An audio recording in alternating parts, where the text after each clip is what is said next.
नाज़रीन, थाणो बुला खान ऐं भरपासे में मंशियात जो कारोबार वधी वञण करे नौजवान नस्ल तबाह थी रहियो आहे, पर पुलिस ख़ामोश तमाशाई बणियल आहे। उन हवाले सां ॾिसूं था फैज़ मोहम्मद परवेज़ जी ही रिपोर्ट।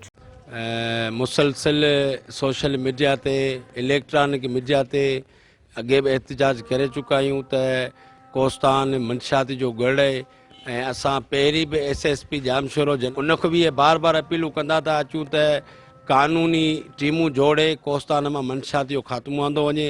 हिते कोस्तान में ही ॾिसो मंशियात सरेआम हले पई ऐं आख़िरकार इहा मंशियात हिकिड़ो आउं सम्झां थो कानून जे मुंहं ते चमाट आहे। आख़िरकार छो हिन ते कदम नथो खयो वञे। हैरान टीवी खे ॿुधाईंदो हलां त असांजे शहर में कचो शराब, चर्स, गुटको, मैनपुड़ी, Z21 ऐं आकड़ो टोटल जेके बि मंशियात तक़रीबन खुलेआम हली रहियो आहे।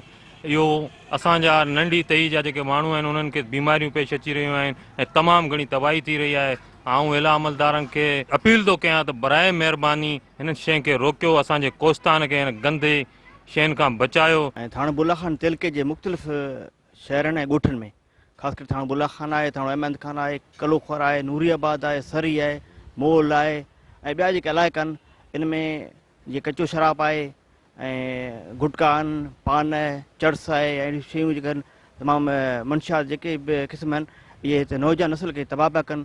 थाणो बुला खान ऐं उनजे आस पास मंशियात जो कारोबार हींअर सम्झ उरूज ते आहे। उनजी नौजवान नस्ल जेको सो ईअं सम्झो उनजी ताक़त कमज़ोर थी पई, उनजी ताक़त जूं जड़ूं कमज़ोर थी वियूं। नौजवान नस्ल बिल्कुलु तबाही ॾांहुं वञे पियो ऐं ईअं सम्झ आम थी वियो आहे। पुलिस जेका असां निंड सुती पई आहे, का इंतिज़ामिया को बि एक्शन डायरेक्ट नथी वठे।